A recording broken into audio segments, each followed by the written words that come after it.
Hello नमस्कार आदाब दोस्तों, मैं सत श्री अकाल। मैं हूं स्नेहा और आप देख रहे हैं साम टीवी के सेक्स एक सुखी जीवन का मंत्र। इस खास शो में आप सभी का स्वागत है। दोस्तों, जब भी हमें कोई मेडिकल इमरजेंसी आती है या फिर स्वास्थ्य से जुड़ी कोई परेशानी हमें सताती है तो हम क्या करते हैं? सबसे पहले हम सब जाके हमारे फैमिलीज फ्रेंड्स के साथ ये सारी बातें, पर दोस्तों के साथ ये सारी बातें शेयर करते हैं। लेकिन जब भी सेक्स से जुड़ी कोई समस्या परेशानी हमें सताती है तो हम ऐसे करते हैं क्या? नहीं, क्योंकि हमें शर्म आती है, हमें हिचकिचाहट महसूस होती है।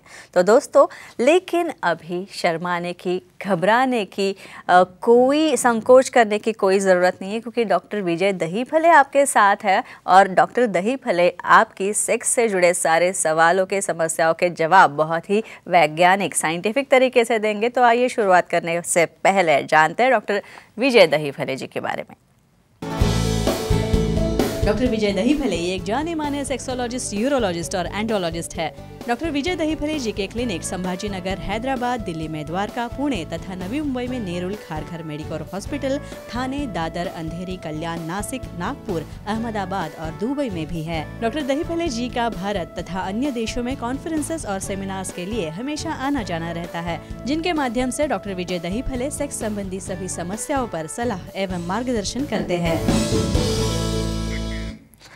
तो आपके सारे सेक्स से जुड़े लैंगिक समस्याओं का निराकरण करने के लिए, उन पे समाधान देने के लिए, उपचार क्या है ये बताने के लिए इस शो के खास मेहमान डॉक्टर विजय दहीफले, जो कि सेक्सोलॉजिस्ट, यूरोलॉजिस्ट, एंड्रोलॉजिस्ट है, हमारे स्टूडियो में आ गए हैं, हमारे स्टूडियो में मौजूद हैं। आइए उनका स्वागत करते हैं। डॉक्टर, आपका स्वागत है।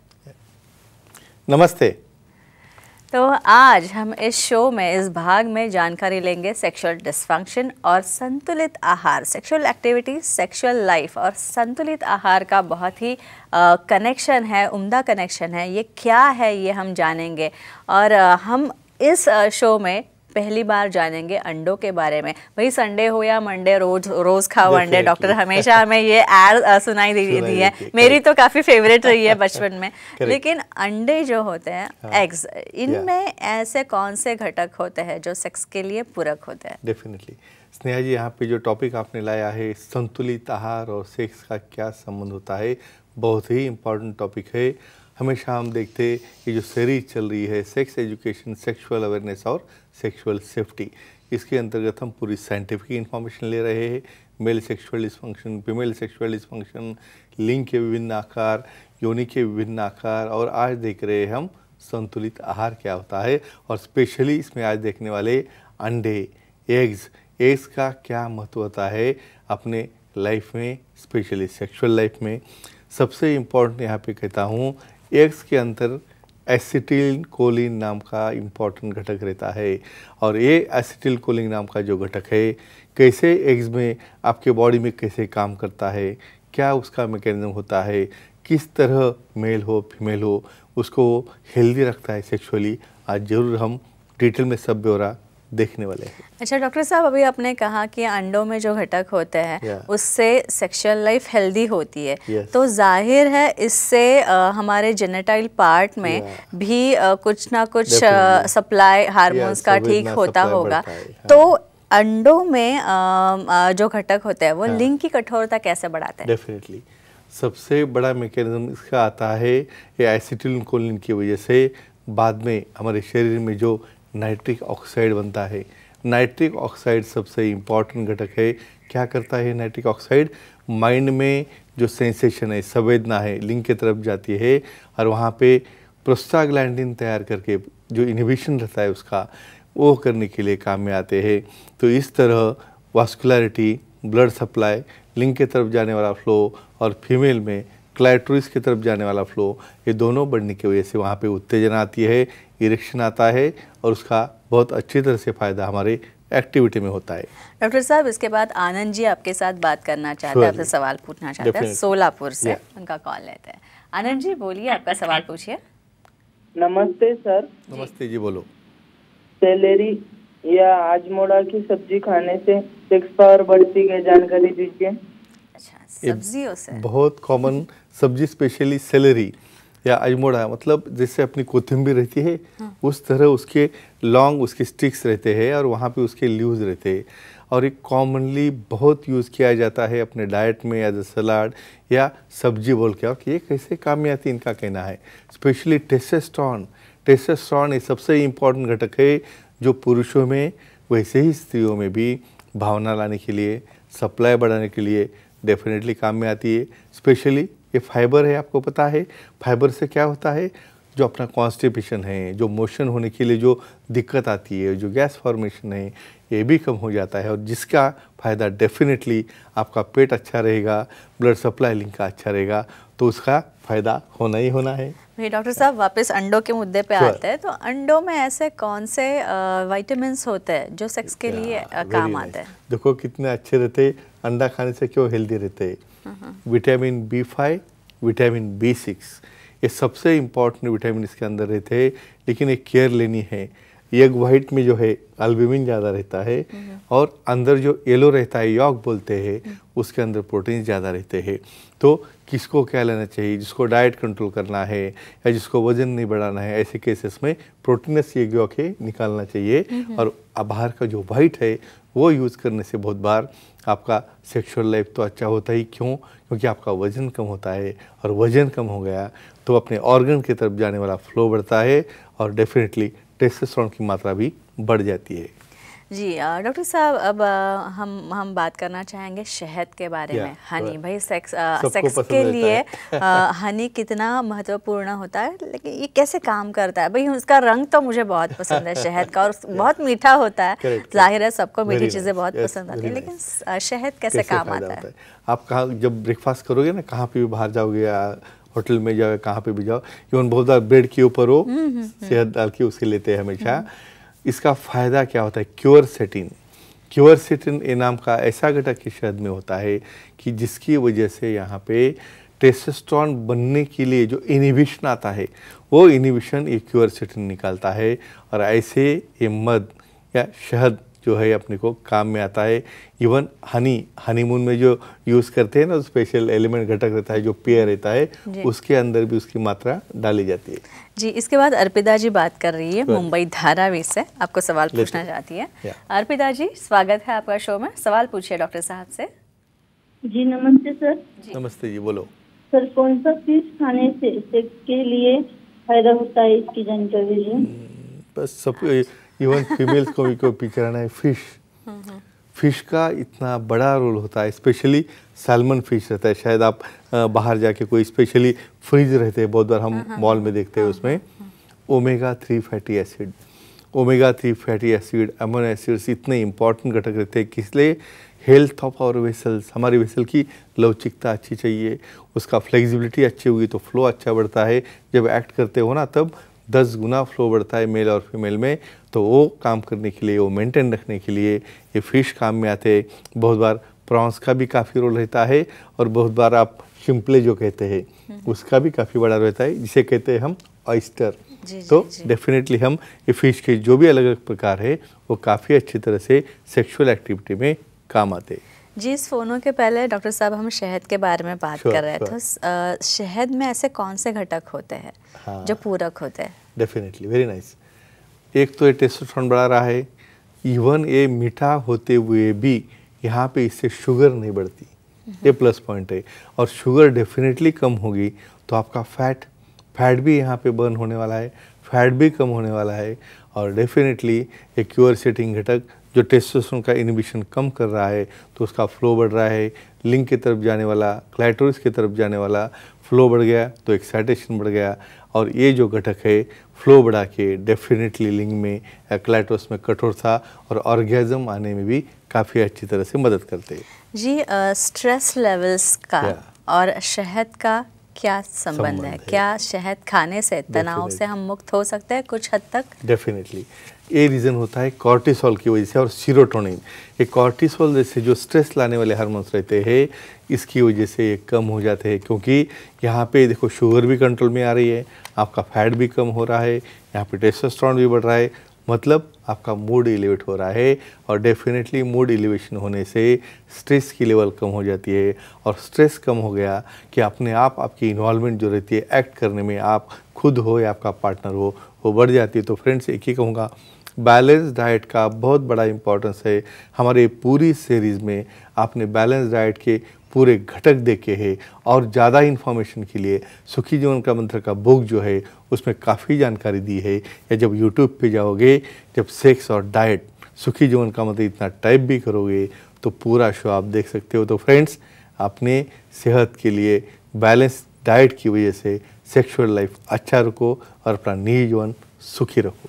तो ये चर्चा काफ़ी अच्छी हो रही है, लेकिन आपको भी डॉक्टर विजय दहीफले जी से मिलना है, उनसे बातें करनी है, आपकी सारी समस्याओं का समाधान पाना है, तो आप ज़रूर उनसे मिल सकते हैं। सर के सारे सेंटर्स जो है उनके फ़ोन नंबर्स हमने आपको स्क्रीन पे इस वक्त आप देख रहे हैं, हमने वो फ़ोन नंबर्स दे रखे हैं, तथा ईमेल आईडी भी है डॉक्टर साहब का drvijaydahiphale@gmail.com, तथा वेबसाइट भी है sexologistvijaydahipale.in।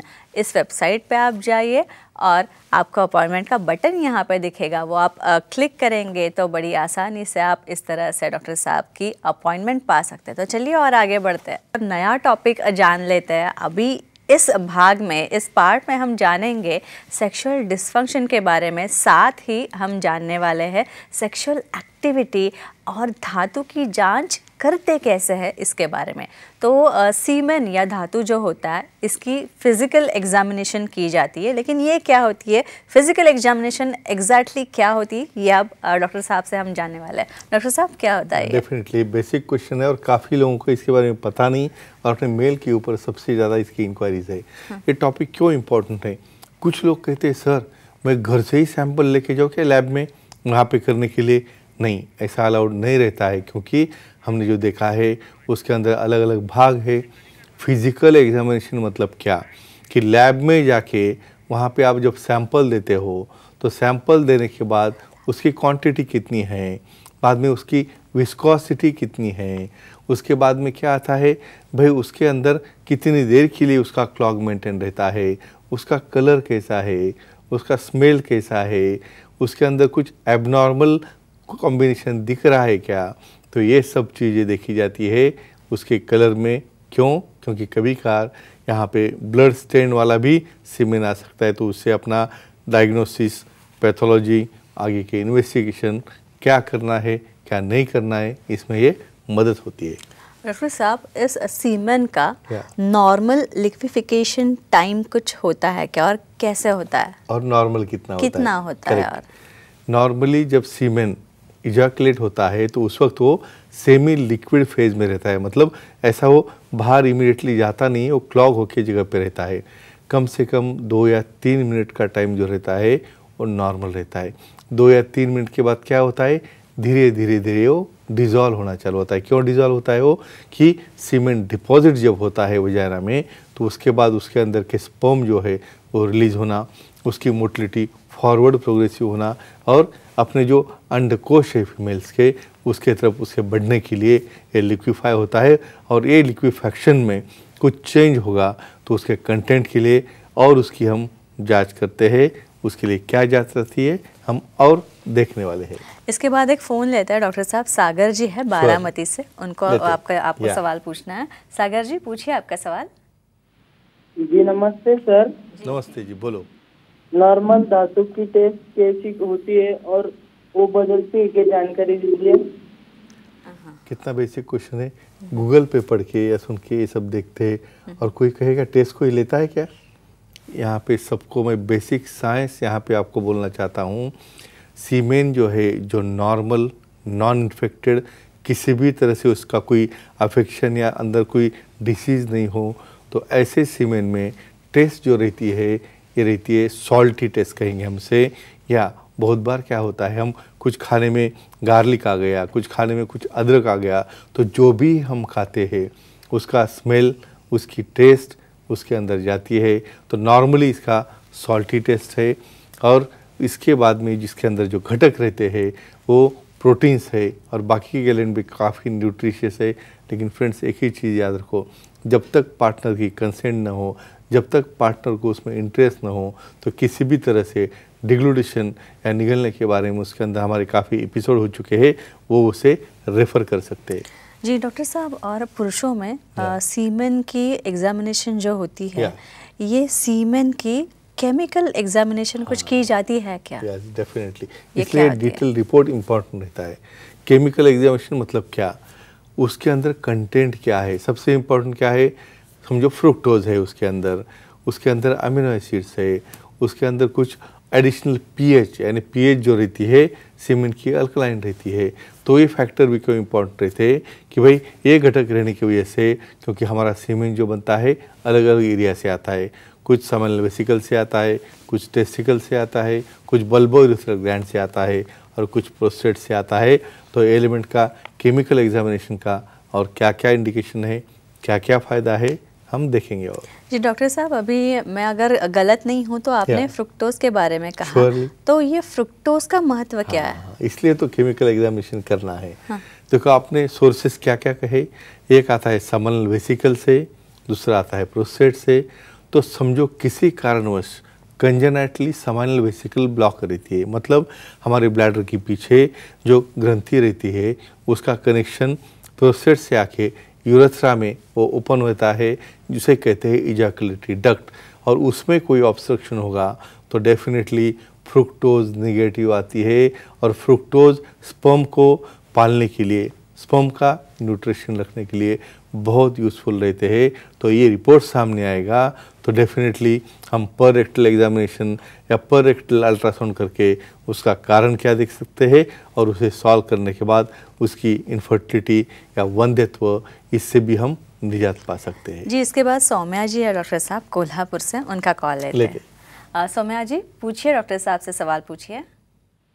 हेलो डॉक्टर साहब, नॉर्मल धातु का स्मेल कैसा होता है और वो बदलता है क्या, मालूमात दीजिए। हाँ, देखो सबको इन्फॉर्मेशन चाहिए और हम इनका स्वागत करेंगे कि खुद होके इसमें इन्वॉल्व होते हैं। जैसे आपने टेस्ट देख लिया तो स्मेल तो होना ही होना है। तो नॉर्मल सीमेन का स्मेल ब्लीचिंग पाउडर, आप बहुत बार स्विमिंग पूल जाओगे ना तो वहाँ पे ब्लीचिंग पाउडर जैसा उसका स्मेल आता है। और उसमें भी चेंजेस कब होते हैं, बहुत बार आप नॉन वेज खाओगे, बहुत बार आप कुछ एलिमेंट खाओगे, यानी जो भी आप खाते हो उसका स्मेल भी यहाँ पे सीमेंट को आता है।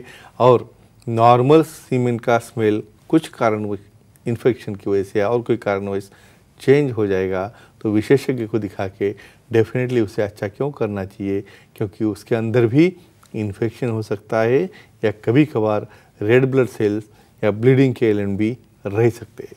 डॉक्टर साहब, इसी सीमेन की माइक्रोस्कोपिक एग्जामिनेशन या जांच क्या होती है? Definitely very important thing. अभी हम स्टेप बाय स्टेप आ गए इम्पॉर्टेंट फैक्टर स्पर्म के ऊपर। यहाँ पे क्या देखना है सीमेन में, जब वंध्यत्व रहता है तो क्या देखते हैं भाई, स्पर्म का काउंट कितना है। नॉर्मल काउंट हमेशा बोलते हैं हम 15 मिलियन से 120 मिलियन पर ml रहता है। तो इस स्पर्म में क्या देखना है, स्पर्म की मोटिलिटी कैसी है, स्पर्म का हेड कैसा है, स्पर्म की नेक कैसी है, उसका डीएनए कैसा है, उसकी फ्लैजेला यानी टेल कैसी है, डायरेक्शन ऑफ मूवमेंट कैसी है।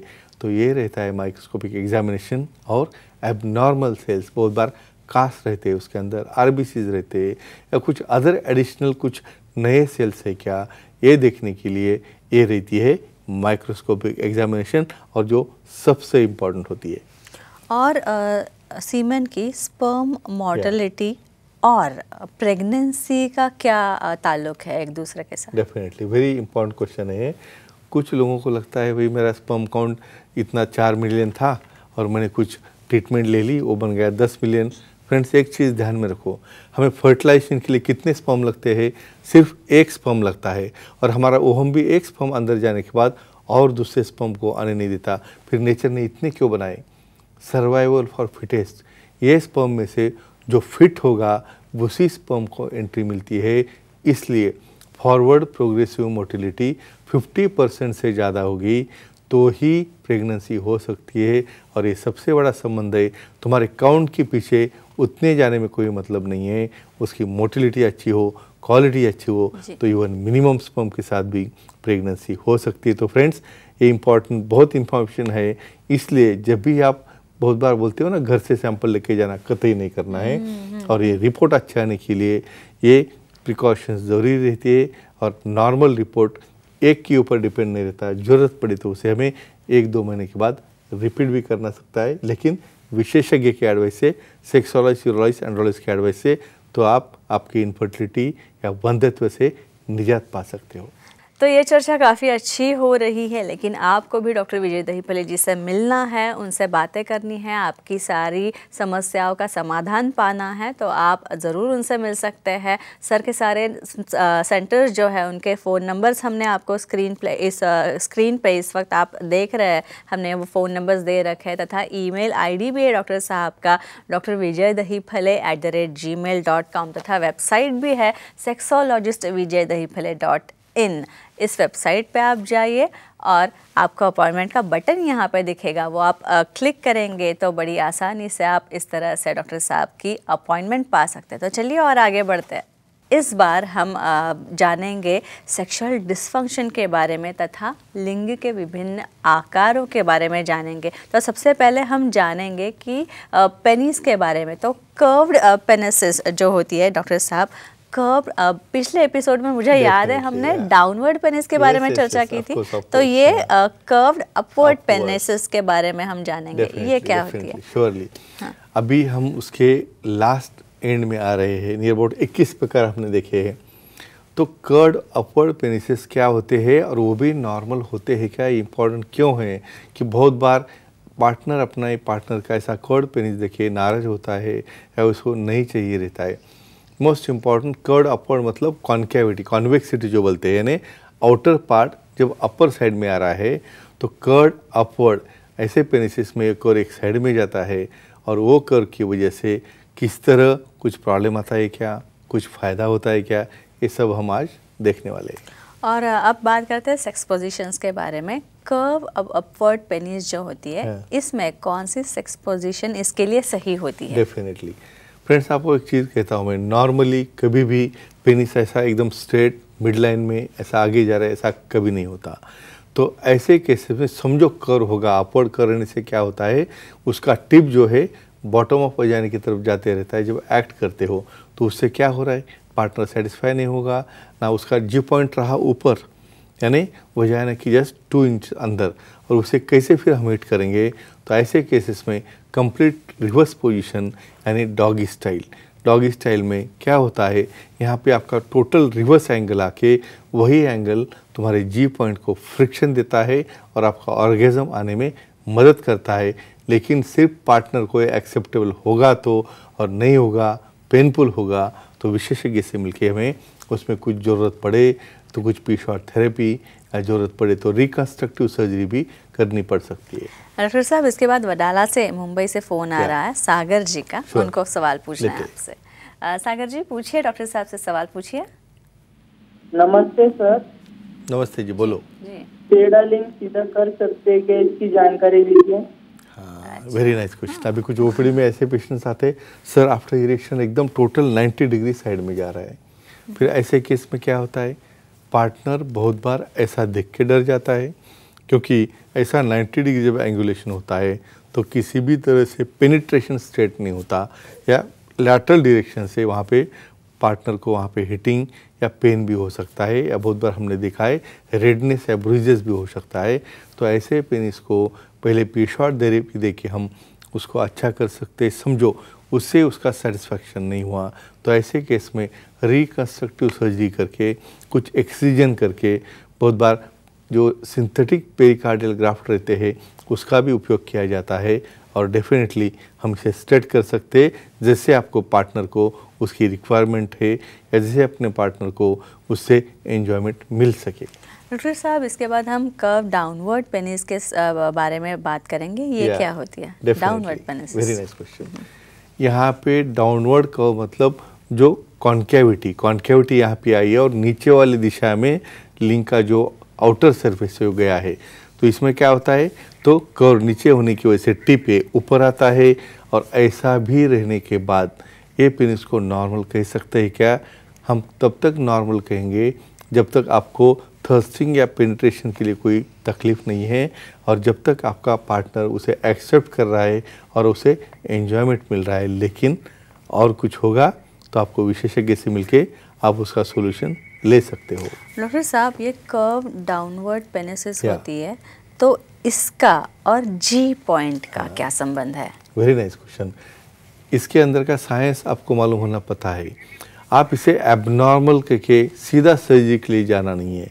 कुछ लोगों में नॉर्मल कर्वेचर की वजह से टिप ऊपर आ जाता है, और टिप ऊपर आने से क्या होता है, जब भी थर्सिंग कर रहे हैं, जब भी उनकी प्रोसेस शुरू है, तो हर वक्त में उनका जी पॉइंट जो है वो स्टिमुलेट होते रहता है, और इस स्टिमुलेशन की वजह से डेफिनेटली फीमेल पार्टनर को ऑर्गेज़म होने में, वहाँ पे स्टिमुलेशन होने में और वहाँ पे एक्साइटेशन होने में काफ़ी अच्छी मदद होती है। इनफैक्ट मैं कुछ लोगों में कहूँगा ऐसा कर्वेचर बेनिफिशियल रहता है, लेकिन इससे कोई समझो पेन है या पेनिट्रेशन के वक्त वहाँ पे दर्द हो रहा है, ऐसे केसेस में हम वो एंगुलेशन चेंज करके स्ट्रेट भी कर सकते हैं। डॉक्टर साहब, इसके बाद संगीता जी हैं नासिक से, उनका कॉल लेते हैं। संगीता जी पूछिए, सवाल पूछिए आपका। प्रणाम सर। जी प्रणाम जी, बोलो। डायबिटीज होने से पुरुषों का लिंग टेढ़ा होता है क्या, इसकी जानकारी दीजिए। गुड क्वेश्चन रहता है पार्टनर के लिए। बहुत बार क्या बोलते हैं, जब फीमेल पार्टनर हमारे ओपीडी में आते हैं तो डायरेक्टली तो उनको ऐसा कोई रीज़न हम सेक्सोलॉजिस्ट की तरफ जा रहे हैं ऐसा बोल तो नहीं सकते, लेकिन फिर भी यहाँ अपना मोटिवेशन, आपका मार्गदर्शन, हमारा जो मंच, ये देखने की वजह से उसका अंदर का साइंस उन्हें पता चला है। और डेफिनेटली ये जो क्वेश्चन पूछ रहे हैं कि डायबिटीज़ में ऐसा टेढ़ापन आता है क्या, तो डेफिनेटली क्या होता है, अनकंट्रोल्ड डायबिटीज़ में वहाँ पे कुछ माइक्रो ब्लीडिंग होते हैं, वहाँ कैल्शियम जमा होता है, पेरोनिस प्लेग बनता है, कभी कभी फ्रैक्चर भी होता है माइनर, तो उससे बेंड होता है। उसे डरना नहीं है, डायबिटीज़ कंट्रोल करके उसे हम रिकन्स्ट्रक्टिव सर्जरी करके हैप्पी शॉर्ट थेरेपी देके अच्छा कर सकते हैं और वो सेक्सुअल लाइफ एंजॉय कर सकते हैं। डॉक्टर साहब, इसके बारे में हम कर्व्ड राइट साइड पेनिस के बारे में जानना डेफिनेटली चाहेंगे। अपवर्ड हो गया, डाउनवर्ड हो गया, अब राइट साइड। नाउ ये भी नॉर्मल डेविएशन में, अभी क्या कहा आपको, ऐसा स्ट्रेट लाइन जो ड्रॉ करते हैं ऐसा पेनिस कभी नहीं था। कर्व्ड राइट साइड में क्या हो रहा है, यहाँ पे कॉन्वेक्सिटी जा रही है राइट साइड में और कॉन्केविटी आ रही है लेफ्ट साइड में, तो ये भी नॉर्मल रहता है। लेकिन कब तक, बहुत बार क्या होता है, यहाँ पे पेनिस की डायरेक्शन ये नीचे जाते वक्त सर्विस को हिट करती है और ऊपर जी पॉइंट की तरफ नहीं जाता है, इसलिए ऐसे पेनिस को हम कहते हैं कर्व्ड ऑन राइट साइड, और ये भी नॉर्मल होते हैं। लेकिन यहाँ पे ऑर्गेज़म में कुछ दिक्कत आती होगी तो डेफिनेटली पार्टनर की जो भी समझो रिक्वायरमेंट है उसमें हमें चेंज करना पड़ता है, या उसमें कुछ सर्जरी करने की भी नौबत आ सकती है।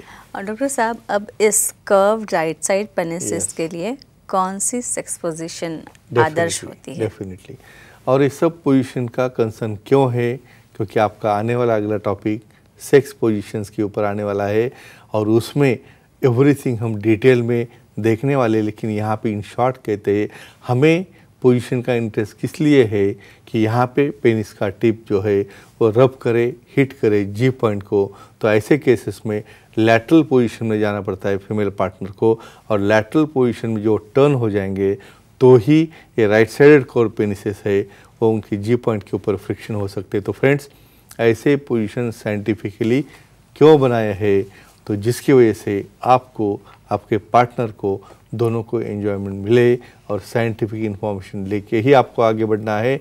सेक्सोलॉजिस्ट, यूरोलॉजिस्ट, एंडोलॉजिस्ट से मिलके ही सलाह मशवरा करना है, आगे की ट्रीटमेंट लेनी है और अपना सेक्सुअल लाइफ एंजॉय करना है। जी डॉक्टर साहब, ये भी चर्चा बहुत अच्छी थी। सेक्सुअल स्पेशली इस भाग में हमने संतुलित आहार के बारे में जाना, पेनिस के शेप्स के बारे में जाना, और कौन सी सेक्स पोजीशन उस शेप के लिए अच्छी होती है उसके बारे में जाना। तो बहुत अच्छी चर्चा रही, धन्यवाद इसके लिए।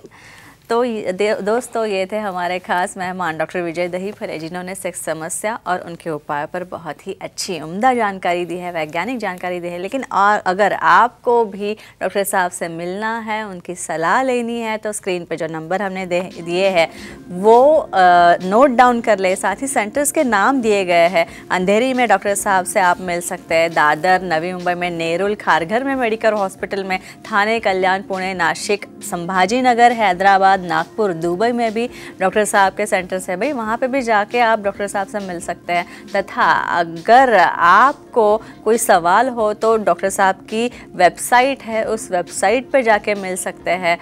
तथा अगर आपको अपॉइंटमेंट भी लेनी है तो वेबसाइट पे जाके आपको अपॉइंटमेंट का बटन दिखेगा, वो क्लिक कीजिए और आसानी से आप डॉक्टर साहब की अपॉइंटमेंट पा सकते हैं। तो बहुत ही सरल तरीके से इस प्रकार से आप सारे आपकी लैंगिक समस्याओं पर, सेक्स से संबंधित समस्याओं पर आप समाधान पा सकते हैं।